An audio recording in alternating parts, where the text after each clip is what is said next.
नमस्कार साथियों, बाल विद्या मंदिर सीनियर सेकेंडरी स्कूल खत्रीपुरा के ई लर्निंग प्लेटफॉर्म पर मैं दिनेश कुमार आपका हार्दिक स्वागत करता हूं। आज के इस लेक्चर में अपन बात करेंगे poem the legend of the Northland के स्टैंड नंबर 5 और स्टैंड नंबर 6 को लेकर। इससे पहले वाले लेक्चर में अपन 4 स्टैंजाज की बात कर चुके हैं, जिसमें नॉर्थलैंड के बारे में बताया गया पहले स्टेंजे में कि वह उत्तरी ध्रुव होता है, ये नॉर्थ पोल का एक हिस्सा है। फिर सेंट पीटर के बारे में बताया गया कि सेंट पीटर जो है जो एक बहुत ही गुड है और वो जो है भ्रमण करते हुए इधर से उधर निकलते हैं और अपने सरमन का, अपने प्रीचिंग का वो जो है और उपदेश देते रहते हैं। और आज के इस लेक्चर में अपन बात करेंगे उसके आगे वाले भाग को लेकर, जिसमें स्टेंज नंबर 5 और स्टेंजा नंबर 6 को लेके करेंगे। फोइबे कैरी के द्वारा ये पोएम लिखी गई। पोइटेस है ये, इनकी एक बहन और थी एलएस कैरी। लगभग 1820 के लगभग इनका जन्म हुआ और 1864 लगभग इनकी डेथ हो गई। तो आज जो है अपन बात करते हैं इसके इस भाग को लेकर, जिसमें पोएम का नाम जो है the legend of the Northland है। ठीक है, तो अपन शुरू करते हैं इस भाग को लेकर। क्लास 9th की ये पोएम है। पोएम का नाम है the legend of the Northland. Northland जो है वो नॉर्थ पोल का हिस्सा है, उत्तरी ध्रुव जिसे अपन कहते हैं। और वहाँ का इलाका जो होता है वो बहुत ही ठंडा इलाका होता है। और जब ठंडा इलाका होता है तो वहाँ के बच्चे भी जो है जब ऊपरी वस्त्र पहनकर, कोट वगैरह, फर कोट पहनकर बाहर निकलते हैं तो बियर कप के समान दिखाई देता है। ये अपन ने बात कर ली थी। अब अपन इससे आगे की बात को लेकर करते हैं। सेंट पीटर के बारे में कहानी शुरू हो रही है। ये कहानी जो है वो सेंट पीटर और एक वृद्ध महिला को लेकर है। वृद्ध महिला जो अपने घर के अंदर जो है अपने केक्स बना रही है।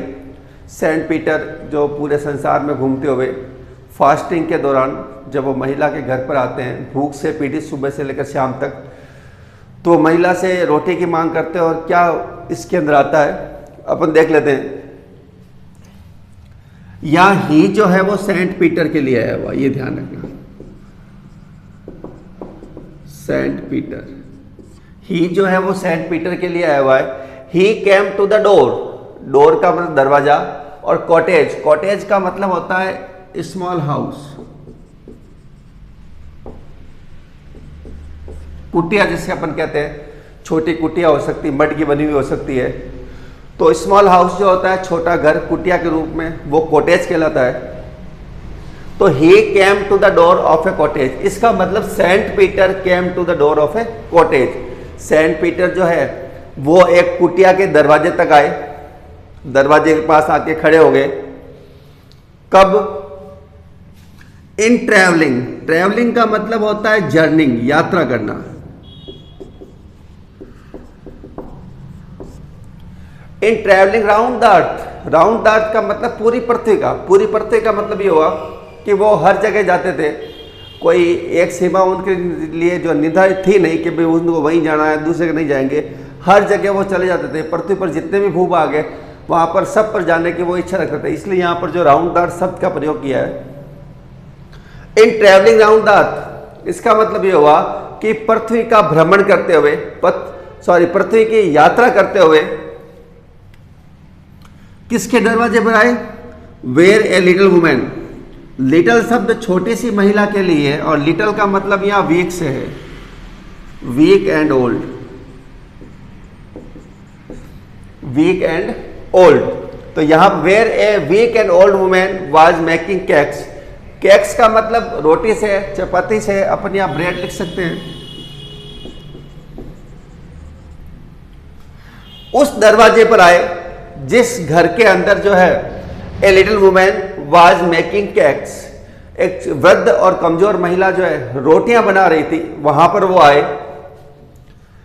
बना रही थी, मेकिंग का मतलब बनाना, एंड बेकिंग, बेकिंग का मतलब होता है सेकना, बेक करना, सेकने से। बेकिंग देम, देम यहाँ केक को लेकर है। ऑन द हर्थ, हर्थ का मतलब होता है स्टोव, स्टोव का मतलब होता है चूल्हा। तो where a little women was making cakes, एक वृद्ध और कमजोर महिला जो है रोटियां बना रही थी एंड बेकिंग, और उनको सेक रही थी। किसके ऊपर? On the hearth. हर्थ का मतलब यहाँ स्टोव से, स्टोव के ऊपर वो रोटियां सेक रही थी। पहले रोटियां बना रही थी और उनको जो है सेकने का काम कर रही थी। ये तो था पहला स्टेंजा, जिसके अंदर पोइटेस ने यह कहने का प्रयास किया है कि सेंट पीटर एक ऐसे घर के दरवाजे पर आकर सामने खड़े हुए, पूरी पृथ्वी का भ्रमण करते हुए, कि वहाँ एक वृद्ध और कमजोर महिला जो है रोटियां बनाने का और सेकने का काम कर रही थी। इससे आगे अपन चलते हैं तो यहाँ सेंट पीटर के बारे में बात हो रही है। क्या कहा उन्होंने? एंड बीइंग फेंट। फेंट का मतलब होता है वीक, वीक का मतलब है कमजोर। एंड बीइंग फेंट, बहुत ही कमजोर हो चुके थे Saint Peter. With fasting, fasting का मतलब होता है उपवास करना, रिमेनिंग हंग्री।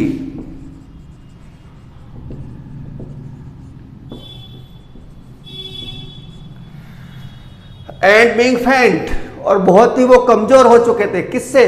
विथ फास्टिंग, क्योंकि वो फास्ट था, उपवास था।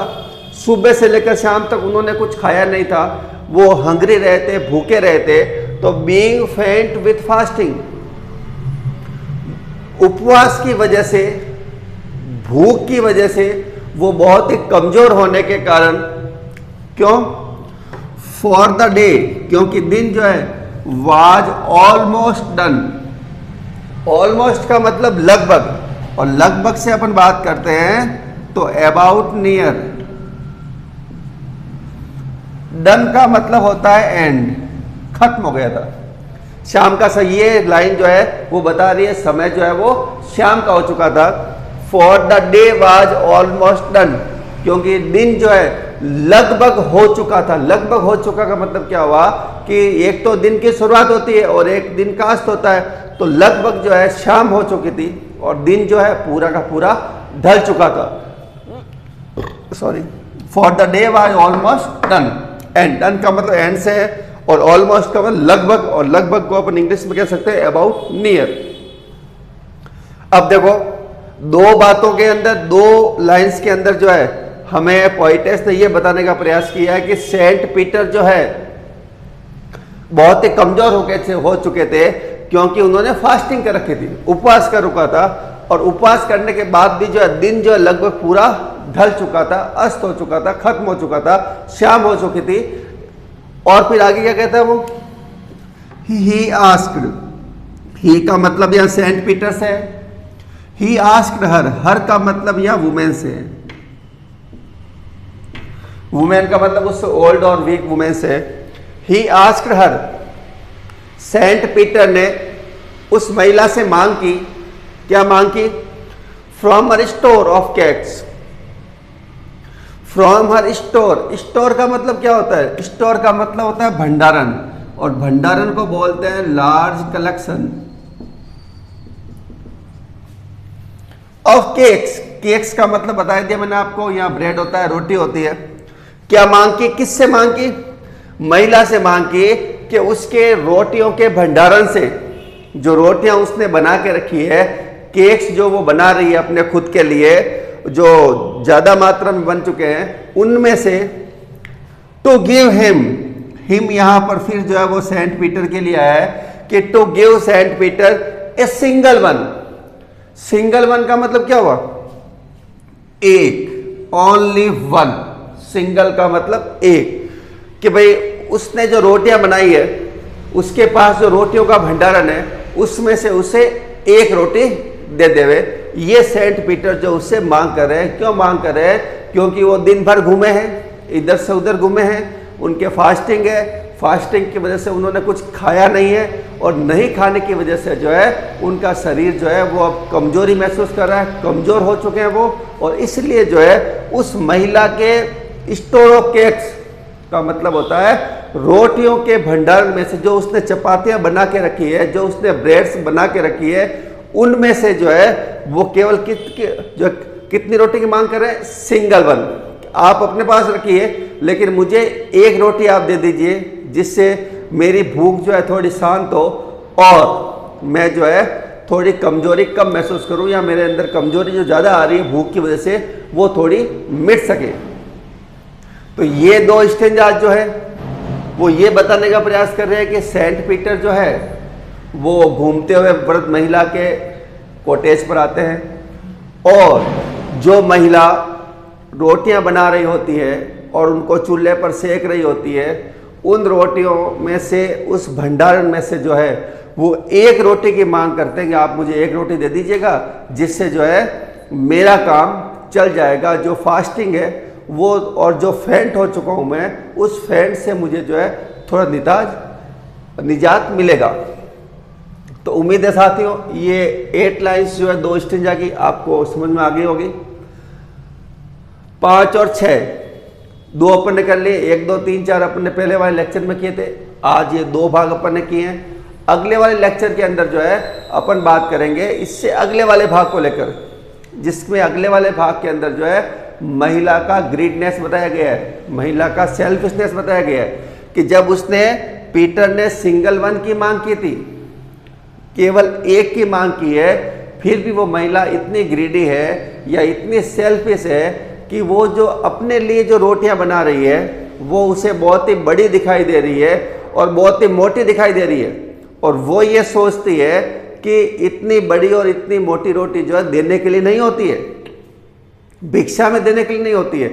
इसलिए वो बार बार जो है छोटी और पतली बनाने का प्रयास करती है। हर बार बनाती है और उसे लगता है कि नहीं ये तो बड़ी बन गई, फिर और उससे पतली बनाती है, फिर लगता है नहीं ये तो फिर बड़ी होगी, और अंत में बिल्कुल सी छोटी सी एक चिप्स की तरह वो उसको बना के देती है। तो सेंट पीटर जो है वो थोड़ा देरी होने की वजह से और थोड़ा होने में थोड़ा सा गुस्सा होते हैं। उस बात को लेकर अपन आगे चर्चा करेंगे, जिसमें अपन ये देखने का प्रयास करेंगे कि वो महिला की ग्रीडनेस जो है या फिर सेल्फिशनेस जो है वो कितनी ज़्यादा थी, जिसकी वजह से जो है वो सेंट पीटर को जो है वो चपाती, ब्रेड या केक नहीं दे पाई या बहुत ही कम दे पाई।